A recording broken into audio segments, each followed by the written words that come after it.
So today we're going to talk about drinking differences in drinking culture between the USA and Germany.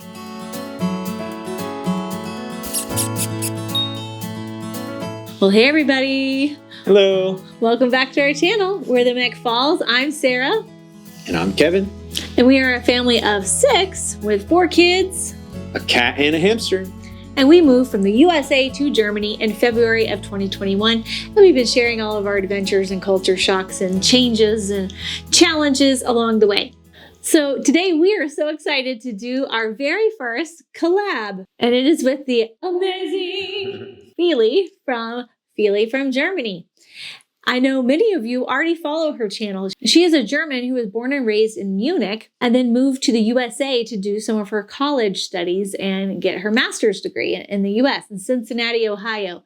She's been doing YouTube for much longer than I have, and she is just killing it. She does a great job. We started watching Feely's videos before we moved here and loved her videos. She's so professional.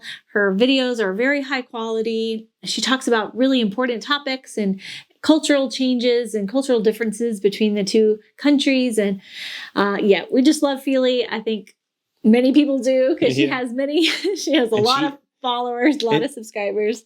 And she's living the opposite experience of us. You know, we're Americans coming to Germany. She's a German going to America. So going through a lot of the same things, but in reverse. So about this time last year, we did a whole series on how our school experience was going in Germany, from kindergarten through Grundschule to Gymnasium. And we just talked all about the culture shocks and changes. And after we published a few of those videos, Feely reached out to me on Instagram and said, "Hey, I love the videos you're doing on school. I would love to collab with you." And I was like, oh my God, Kevin, Feely just wrote to me because her channel is so much bigger than ours. And we're still small potatoes compared to Feely. But that just shows you how cool of a person Feely is and how she's just a nice, genuine person and just wants to have great conversations. And learn more about everybody's experience, moving in different places. Yeah, so I got a good impression from her just from her messaging us. And I was like, sure, you want to work with me? Why? And it took us an entire year. Here we are a year later. And we finally came up with a topic that she can talk about and we can talk about and we both have experience in. And that is drinking differences. Feely grew up in Germany. She grew up in a German family. She can talk about the German culture around drinking. And we can talk about the American experience of drinking and the drinking age and all of that and partying. Yeah. And what we're going to have to face when our kids, grow up into that culture. Yes. So as you'll see from the interview we have with Feely, the things that she shares about German culture are going to help us greatly in making decisions going forward with our own kids. I mean, stuff we really haven't thought about a lot. No. And, big differences that we're going to have to navigate as our kids get older. Yeah, so honestly, the interview we had with Feely was personally helpful for us. And hopefully will be helpful for others too. Yeah, I think it will be. It'll just be a great cultural conversation. So we really want to hear from you guys as we go along in the video. Please leave your comments below on your experience growing up in Germany and the drinking age difference. And also, if you're an American, leave your experience below too. Yeah, so we'd just love to learn from both sides of the pond and hear what the different experiences were growing up in the two countries. Without further ado, let's get on to the interview and let's roll the footage. So we're so excited to have Feely from Germany, who lives in the US, on our channel. Welcome today, Feely. Hello. Thank you. Hi. Yeah, so excited to have you. We're great fans. Love the work you do. And so happy to have you with us. Same. Like I'm happy to be with you finally. Yes. We've been trying to do this collab for more than a year now. So this is really exciting that we finally got it to work. And we've been watching Feely's channel, at least I have, since before we moved here when I was learning what would it be like, even though you live in the US, you would talk about your life in Germany. So it was always great to get a first-hand perspective from a German. And I really hope I didn't give you any wrong impressions. No, I can't think of any. No. Okay, good. So today, like we said in our intro, we're going to be talking about drinking culture and drinking differences between the USA and Germany. And this is a big one, and it could get a little controversial, I don't know. But Feely, we're going to start with some statistics that we looked up. Okay. Kevin and I wanted to see the differences of alcohol consumption between the USA and Germany. And then, does that alcohol consumption lead to alcoholism? But first, we need to start with the drinking age, right? Big difference between the USA and Germany. Yeah. In Germany, you can legally start. Well, I'll let you say that, Feely, maybe. Now tell us, so Okay. how does the drinking laws work in Germany? So in Germany, it's on a federal level, so like it's the same everywhere. Whereas like in the US, of course, it depends on where you are. But you can legally see. Now I'm not quite sure about like all the terminology because I think there's a difference in like when you can drink and when you can buy it. But you can definitely legally buy beer and wine at the age of 16, and then hard liquor at the age of 18.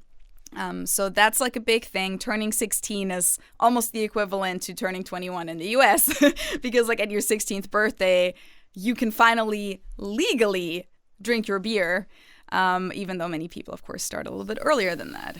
Well, I think if I remember right, in Germany, at 14, you can drink in public with your parents. Yes, Does that sound right? Yeah, definitely. I think if you're, for example, at a restaurant with your parents and they decide to give you something, that's legal and that's fine. Yeah. And then we also heard that in countries, especially like Italy and France, that and also in some in Germany, that kids will even start drinking like red wine with their parents, especially in Italy at the age of 10, or but Or a little watered down or whatever, and that it's legal to do that in the privacy of your own home. Well, at least apparently in Germany, I don't think there's a law against there are no laws regulating specifically alcohol in the home. And actually in America, there's no federal law for that either, but it varies by state. So some states, it's okay for you to drink. There's nothing against drinking at home in private, but in other states there is. So it's like you say, Feely, it depends on each of the different states. So you have to be careful of where you are, what the rules are. Yeah, and I should probably know that because I have made a video about like the alcohol differences between the two countries, but I don't remember right now, and especially because it's like so confusing with like all the different states. And then that's why I said I think there's a difference between like when it's legal to buy and when it's legal or at least okay to drink alcohol in Germany. But I mean, the main thing that everyone knows at least is like the 16. 16, like, that's 16 what versus German 21. kids are That's focused a on. lot. Yeah. Yeah, right. Let's start with the 10 countries that have the highest alcohol consumption. I'm going to be looking at my notes so I don't get any of these numbers wrong. Can I take a guess? Sure, go ahead. What are the top I don't know 10 if this is highest consumption? Okay, no, just the top one, because I don't know if this is worldwide, but I know at least like I think the Czech Republic has a higher beer consumption than Germany, and that's always something that shocks people. Yeah. Yes, you are correct. Well, they're the creators of the first real Budweiser. Yeah, that's right. First Bud comes from I there. actually had a Budweiser Or the there. real Yeah. Budweiser. Not the first Budweiser, Yeah. the real. Original. Yeah. So this is liters per capita. So that would be per 100,000 people. So Czech Republic is 14.2 liters. Latvia 13.19. Is that per year? That's per year. Per year. That's liters of pure alcohol drunk per person per year. Okay. Wow. So that's high, yeah. Yeah, so Czechia 14, Latvia 13.1, Moldova 12.8, Germany 12.79. Then there's Lithuania, Ireland, Spain, Uganda, Bulgaria, and Luxembourg. So all European countries.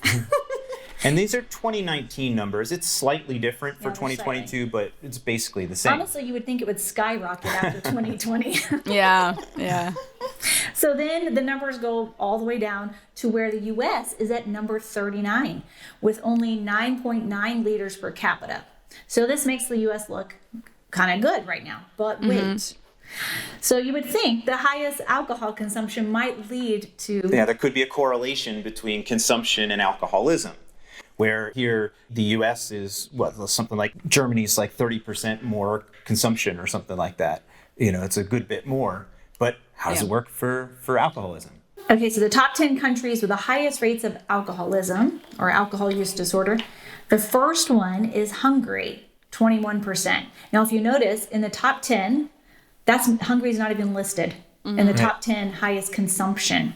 Russia is next. They're also not listed in the top 10. Russia's next at 20.9, basically the same. Belarus, we're seeing what the Soviet Union did to them.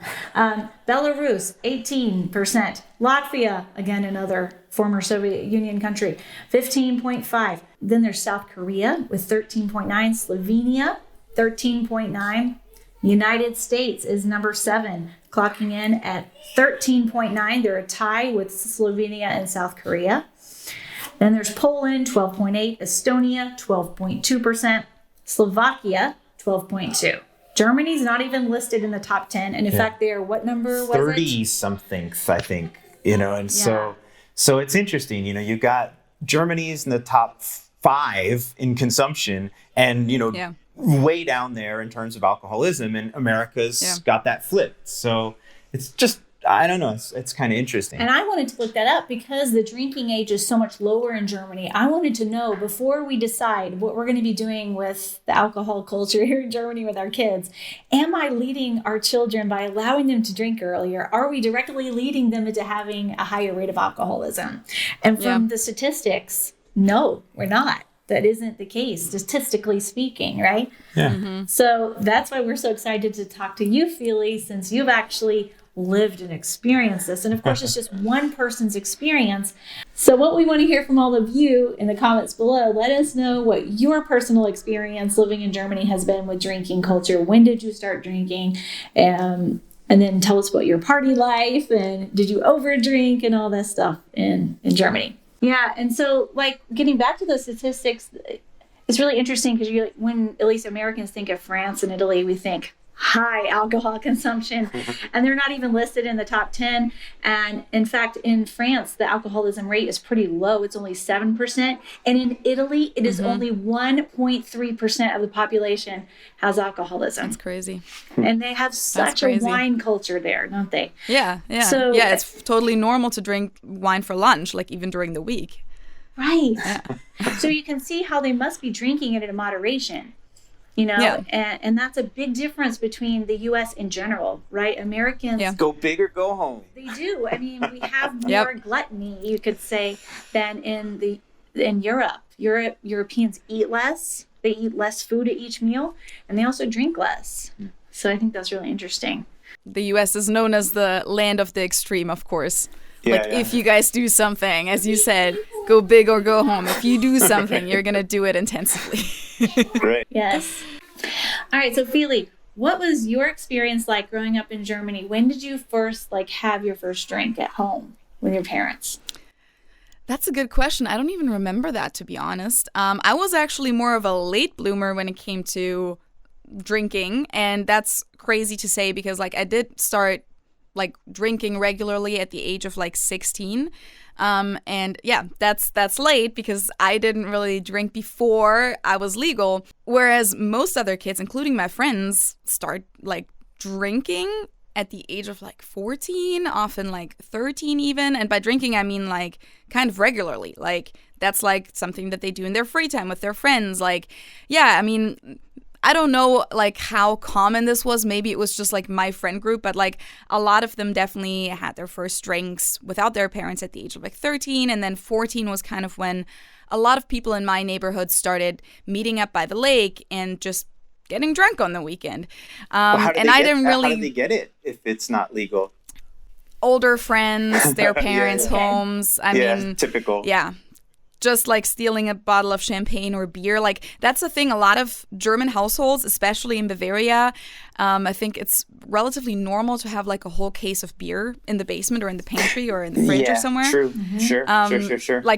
My family has that, and my parents don't even drink a whole lot, but it's just kind of a standard thing to have at home as a case of beer. So just in case. And yeah, just in case. And you have 20, or wait, is it 24 or 20 bottles? 20. Something like that. I haven't been in Germany for a long time, I guess. 20, yeah. So you can't really tell if 1 or 2 bottles are missing. So I think, different sources where they got it from. I personally wasn't the biggest fan of that at first because I'm a careful person, and I didn't really like seeing some of my friends just going so overboard. There were definitely a lot of people, not necessarily my closest friends, but people that I knew that were in my school that ended up in the hospital at that age, like 14, 15. All right. That was definitely a thing. But the good thing about that, I think, is it was not everyone, of course, because like you always have the responsible friends in the group that also drink, but they take care of the other people that where they feel like, okay, that person I think doesn't really know their limits, and they're going way overboard, so I better take care of them. So like there was always a sense of responsibility among the group, but then also if that does happen, you're still at that age where your parents are around. Like if you come home and you have to throw up, your parents are most likely going to know. They're going to have to take care of you. So I think that's the difference between I know that wasn't the question, but I'm already getting there. Between like the drinking culture in the US and Germany is that a lot of people in the US make that same experiences. Maybe not always with going to the hospital, that's kind of extreme, but like, you know, like blacking out and throwing up and everything. But at that time, they're in college alone.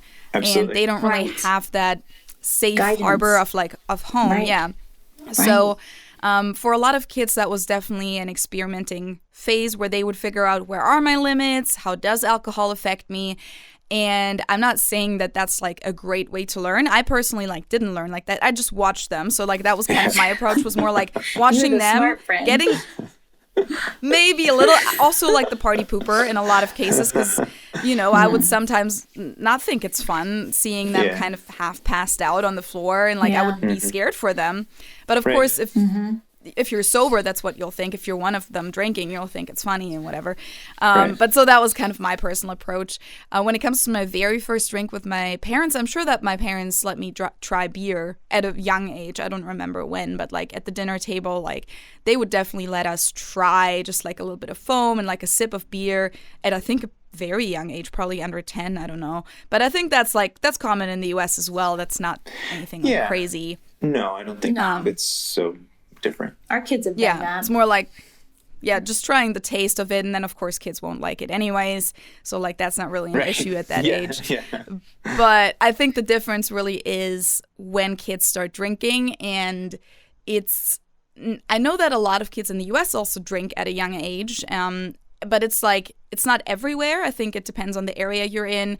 I know that in some areas people do other things more than drinking. I know like smoking weed, for example, I feel like is more widespread in the US among young kids. Sure. But like I think in Germany the difference is that in a lot of cases it becomes more official relatively quickly. So like while they do start out drinking secretly at the lake at the age of 14, at the age of 15 a lot of parents already approve of it. So like for example, this sounds crazy because compared to American culture, but like my parents are really good parents, but my brother's 15th birthday was a house party at our house with lots of alcohol. And that was like normal. And I would have house parties at the age of 16, 17, 18. And like, I think a lot of parents know that their kids drink and they're fine with it and they allow it. They teach them the same as with like sex education. They teach them like, hey, make sure you don't do this. Like, obviously don't drink and ride your bikes. Like, make sure that you're not like near water, like whatever like there is to stay safe. Like, make sure you hydrate, blah, blah, blah, all those things. But it becomes more of like an official kind of activity. And then, of course, at the age of 16, you can even go to bars and everything, which, I mean, you can even go into a bar when you're younger in Germany, but you won't really get anything. You won't be able to buy drinks. But then at 16, you're really completely fine to just buy your beer and everything. And do they like card you, like where they ask you to prove your age when you go to a bar in Germany to buy a drink?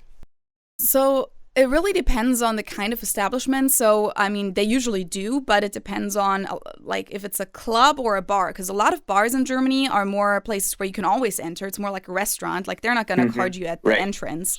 Right. And then once you go to the bar or like once you sit down at the table and you order an alcoholic drink, they are going to ask you for your ID. Not always. I think it's not as strict as in the US, but like, I mean, they're supposed to. There's definitely always places that the kids know, oh, we can go here and they're not gonna ID us. So that obviously exists. But then there's also more like clubs, as in the like terms of you're gonna be ID'd at the door. You might even have to pay a cover charge. And that's something that was like really big when I was 16 because like everyone was so excited that they could finally go to a club, even though at that age you're not allowed to stay past midnight legally. So like that's the thing, you can go there. Then they often give you some kind of wristband or like little X to make sure that the bartender knows that you can't have hard liquor, only beer and wine, which I mean is enough to get drunk, to be honest. But you can't have anything hard. And then they actually, I don't know if they still do this, but they used to do this when I was young. They keep your ID at the entrance to know that you're under 18, and then at midnight you have to leave. And then if you don't leave, they're gonna look through the IDs that are still there, people that haven't left, and they're gonna look for you and they're gonna kick you out. Wow. So that's the difference there. Yeah. So I kind of hear you saying that, you know, in both countries, kids go through mostly the same rite of passage of, you know, testing their limits and going to parties and stuff, but it's like shifted 5 or 6 years almost. And under the guidance of parents, where you have the safety net of your parents to help. I mean, I see that as so valuable that the parents can walk you through it and say, this is what happens when you're drunk, and let me help you through a hangover. And you can, you know, teach them how, you know, you should really think about limiting, and you can talk through it if you've got an open relationship with your parents. And I just see that so much more positive, where I grew up in a household that shame. No alcohol at all. My parents didn't drink at all. And so I never felt like I could come and talk to them about it. I had to talk to my friends about it. I had to figure it out on my own. And there's a lot of shame involved, like Kevin said. And it was really hard to navigate it by myself. I mean, with my friends. And they were helpful, but it would have been better if I had my parents' guidance. And I mean, for me, I was so worried about like the legal part of it. Like I didn't want to get in trouble and like, you know, that's not like the, you know, that oh my gosh, that could affect my life. I could, you know, have a criminal record or whatever, you know. And I would have tried to drink earlier, but I didn't. You know, I waited till I was 21. Actually, it was summer before I turned 21. But anyway, you know, scandalous. So for me, I had to follow the law. So I don't know. Yeah. Yeah, and like what's also crazy is that a lot of parents in Germany, at least the circles that I grew up in, they will drink with you. They will like stop by the party, like, and that's kind of what I said in my video. That really, yeah, that's kind of what I said in my video about like kind of having that more adult relationship between parents and kids, where like when it comes to having a partner and like having sex and all those things, but also with alcohol, it's kind of more like, yeah, you guys know what you're doing. We trust you. And as you said, in a lot of cases they talk about it, but yeah, like it's not always this like hierarchy as much as in the US, where it's like, oh my God, my parents, we're gonna have to hide stuff. Of course that also exists, and like if you're doing drugs or something like that I think German parents are not nearly as chill with that as they are with alcohol. That's just such a big part of our culture, I think.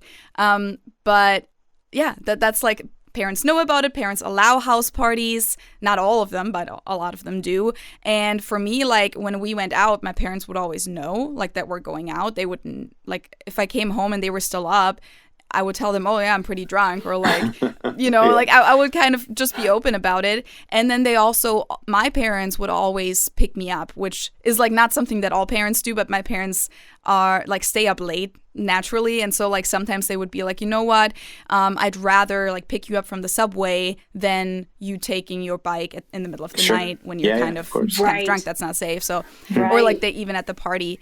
And so, yeah, that was always kind of a normal thing. It wasn't really taboo. They would ask, hey, how was it? Like, who was there? What happened? Who won the beer pong tournament? Like, it was just a normal kind of conversation at that age. Cool. And then at the age of 18, of course, then you're like completely legal, and then you're really 100% an adult. But I feel like you're already being kind of eased into that when you're a teenager. One more thing I think is important to mention is that same thing also happens in schools. So like, for example, Sommerfeste or like any other, or like Christmas gatherings that you have at the school that the school hosts, teachers and parents will usually drink on school property, which is like a big no-go in the US.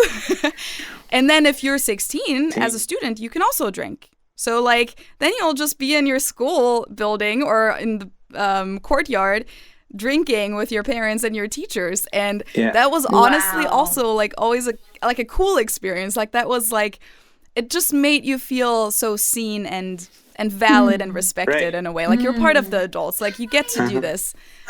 So, yeah. And it's funny because I saw that we went to the end of year party at the kids' gymnasium and they were selling beer there.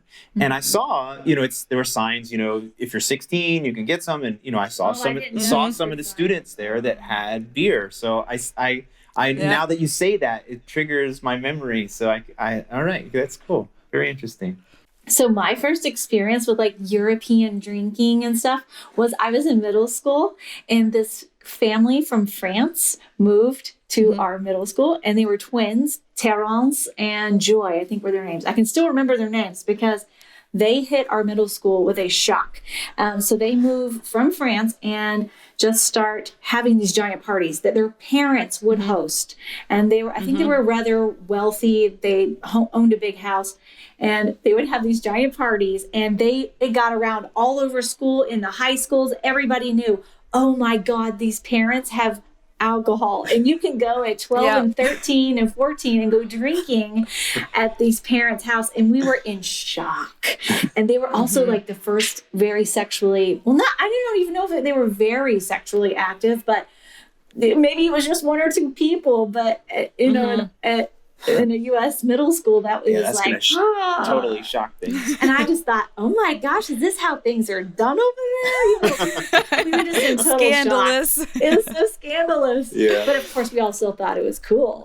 They were very. They instantly became the most popular kids in all of middle school because of these parties. Yeah. They were infamous for these parties, and so that was my first introduction, and it never left my mind. Yeah.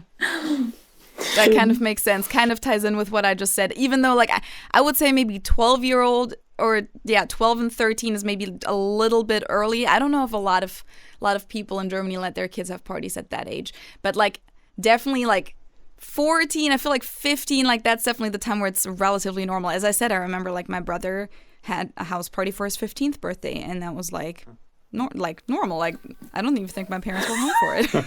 That does not happen in America. No, this is like you're talking about a movie, like you're on a different planet. Yeah. The crazy thing is like looking back at it now, like knowing this whole American perspective that I wasn't really familiar with at the time, it does seem a little early and crazy, but like when I think back of it, like we felt like adults and like it didn't feel like we were young kids. And I think that has to do with how we were treated and how we were handed responsibility and how we took care of each other. Like if one of your friends did kind of go overboard a little bit, it was our responsibility to like take care of that person and like make sure that doesn't happen again and bring them home. Like, I think just like having that responsibility makes kids more responsible in a lot of cases. They know that there is no backup right now. Like we are the ones to like if I can do anything and if I get myself in trouble, I'm gonna be in trouble and nobody's really gonna rescue me. And in the U.S., you see a lot of teenage rebellion because teenagers are treated still like small children. And that is very common in the U.S. It's well known. Like parents always talk about the teenage years and how awful they are and how there's so much teenage rebellion and kids running off and doing, sneaking out of the house, having parties, sneaking drinks, getting into drugs early on. But I really think I've always thought, in our family that we really try to treat our 13-year-old especially like he has his own mind and he has his own opinions and he's his own person. And it's, it's important to treat teenagers like they are small, young adults. So is that teenage rebellion, is that a thing in Germany too? Does that happen to some extent? Yeah, it's definitely a thing. I mean, I don't really know how to break it down for all of Germany and like the different families and everything. But I mean, I definitely like rebelled as a teenager, maybe not in those ways because I didn't really have to. But you still have fights with your parents. You still establish yourself as an adult in other ways too. And even though I just described it as like a more respectful relationship between parents and kids, it's not just that. Like, of course, it's not perfect in any way. And like not all families handle it the best. And even if you can tell your parents that you drink. Not all kids can do that with their parents. I mean, there's also relationships that aren't as good. I think I was just also in a privileged situation with my parents and my friends' parents. They were all just very open about that. But there's always still other things, like, some kids maybe smoke weed, and then that's more of a taboo in Germany, and that's not really something that you want your parents to find out. And I don't know what else some kids were up to. I was really not a bad teenager. I mean, I really got in a lot of fights with my parents because I was always very hard-headed, and I always felt like I'm my own person. I know best, blah blah blah. And there were a lot of fights and a lot of yelling also.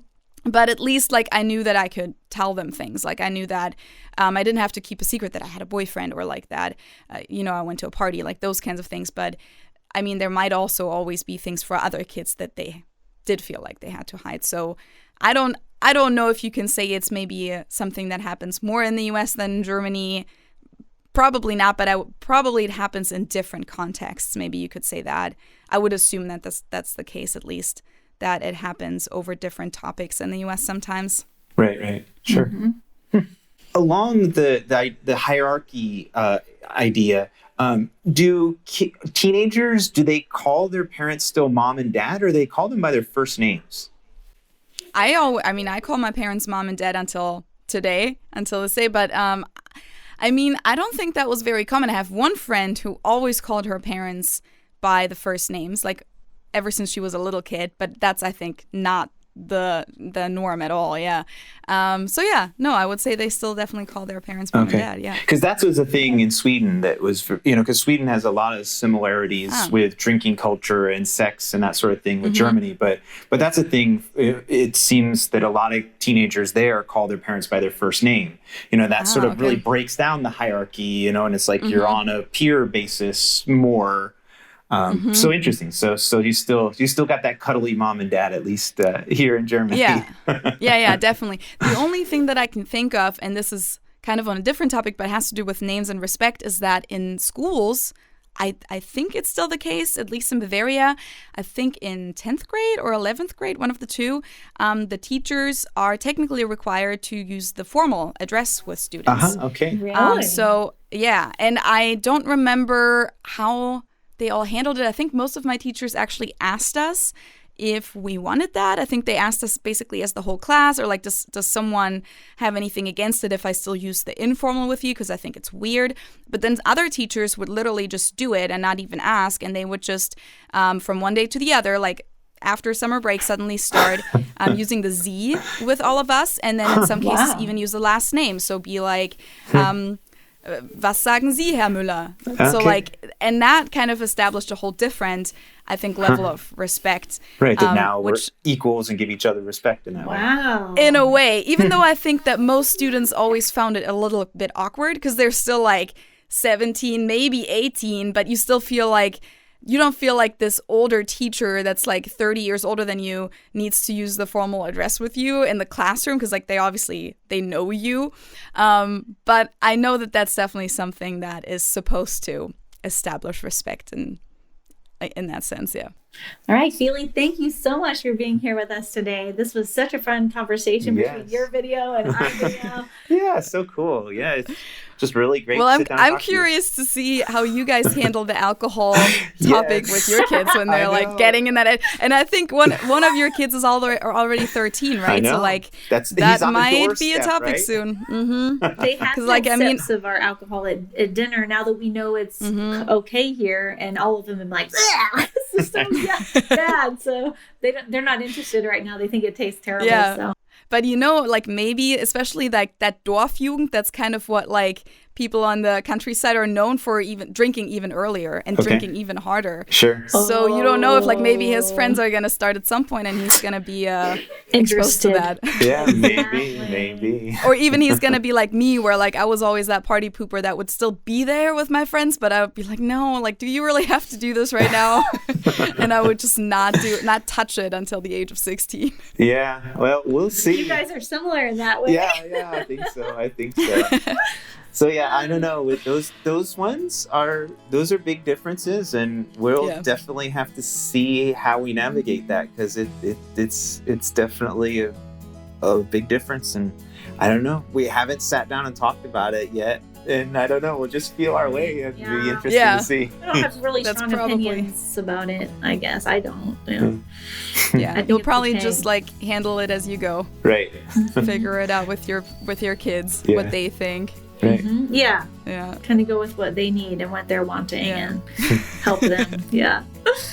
Awesome. Well, thank you so much. Yeah, so cool to be with you. And thanks so much for having me.